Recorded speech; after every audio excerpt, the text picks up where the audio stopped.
get you out of my mind. It's like I feel it for the first time. Been thinking about you all night. Assalamualaikum warahmatullahi wabarakatuh. Salam, Om Swastiastu, Namo Buddhaya, salam kebajikan. Halo teman-temanku semua, apa kabar? Saya harap kita semua selalu diberi kesehatan di masa pandemi yang melanda negara kita ini.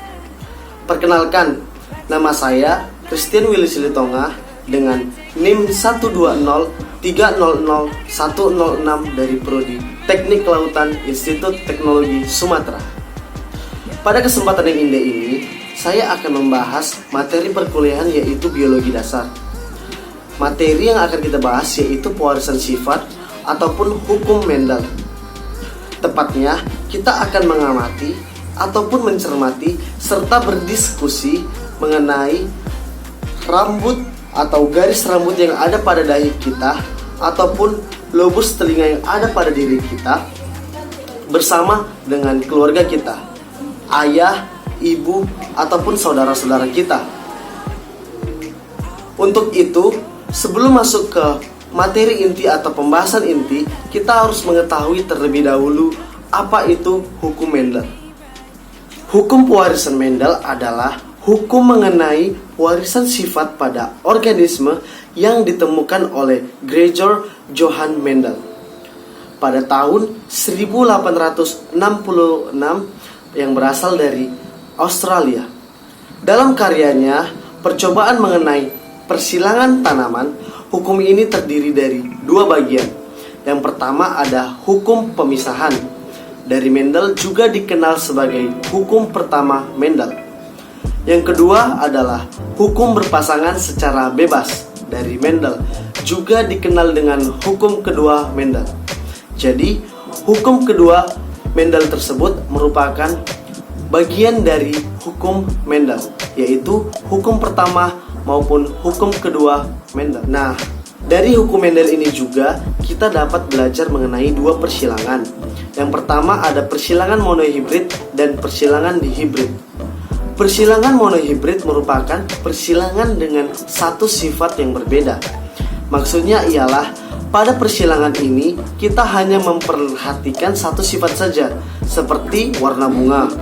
Itu ada merah dan putih, ataupun bentuk buah, ada bulat ataupun lonjong. Pada persilangan monohibrid ini berlaku hukum Mendel yang pertama, karena pada saat pembentukan gamet kedua, gen di dalam alel sebelumnya berpasangan akan mengalami perpisahan secara bebas dalam dua sel anak atau gamet. Secara bebas di sini maksudnya adalah pemisahan kedua gen tersebut tidak dipengaruhi atau tidak mempengaruhi pasangan gen yang lainnya. Nah, ini sesuai dengan bunyi hukum Mendel yang pertama. Selanjutnya kita masuk ke persilangan dihibrid. Pada persilangan dihibrid, kita akan memperhatikan dua sifat beda atau lebih. Misalnya, warna buah dan bentuk buah, warna buah dan bentuk buah ataupun dan rasa buah. Contohnya, merah lonjong, kita bisa buatnya MM dan LL gitu. Ataupun putih keriting, M kecil, L kecil, mungkin seperti itu. Pada persilangan dihibrid ini berlaku hukum Mendel yang kedua, karena pada saat pembentukan F2, gen di dalam gamet yang tadinya mengalami pemisahan kemudian akan bergabung secara bebas. Penggabungan secara bebas ini maksudnya adalah gen yang satu dapat secara bebas bergabung dengan gen yang lainnya tanpa adanya syarat tertentu. Mungkin itu saja sedikit pengetahuan atau sedikit tambahan untuk kita semua mengenai hukum Mendel, baik hukum Mendel yang pertama ataupun hukum Mendel yang kedua, atau persilangan monohibrid dan persilangan dihibrid. Apa saja perbedaan mereka? Selanjutnya kita akan mengamati atau mencermati bentuk atau garis rambut yang ada pada dahi kita bersama keluarga kita, ataupun bentuk lobus telinga yang ada pada kita, dan kita akan mengamatinya bersama keluarga kita. Pertama kita akan menganalisa garis rambut pada dahi. dibagi menjadi dua, yaitu strength forehead dan M-shape forehead, di mana strength forehead ini merupakan bentuk dahi lurus dan M-shape forehead merupakan bentuk dahi menyerupai huruf M. Teman-teman dapat melihat kedua dari orang tua saya sama-sama lurus atau disebut dengan strength forehead. Namun ayah saya memiliki dahi yang lebih lebar dan lebih dominan dibanding ibu saya. Ini kita anggap lurus lebar R besar dan lurus kecil R kecil. Berikut persilangan yang sudah saya buat. Selanjutnya ada lobus telinga. Lobus telinga sendiri dibagi menjadi dua jenis. Yang pertama ada lobus telinga yang menggantung dan tidak menggantung. Nah, teman-teman semua dapat melihat jelas perbedaan dari kedua jenis lobus telinga tersebut. Saya sudah membuat hasil persilangan dan teman-teman dapat melihat yang ada pada kedua orang tua saya, di mana keduanya memiliki lobus telinga yang menggantung, sehingga kami anak-anaknya memiliki lobus telinga yang dominan dengan kedua orang tua saya.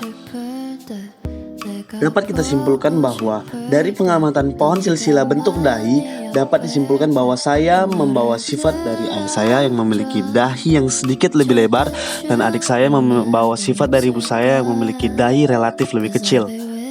Dan dari pengamatan pohon silsilah bentuk lobus telinga tersebut, dapat disimpulkan bahwa saya dan adik saya membawa sifat dari kedua orang tua saya yang bersifat dominan.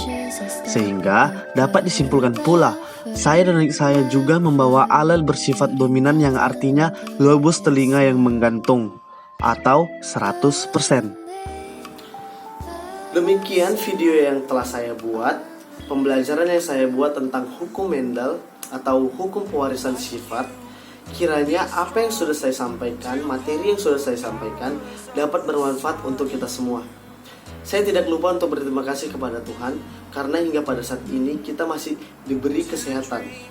Saya juga tidak lupa berterima kasih kepada Ibu Henry selaku dosen pembimbing biologi dasar Institut Teknologi Sumatera, khususnya untuk TPB 20. Kepada teman-teman, saya juga mengucapkan terima kasih karena telah menonton video ini. Semoga berguna untuk kita semua. Jika ada kesalahan kata atau perbuatan yang tidak mengenakan dari saya, baik sengaja ataupun tidak sengaja saya perbuat, mohon dimaafkan. Untuk itu, saya pamit. Sekian dan terima kasih. Salam sehat.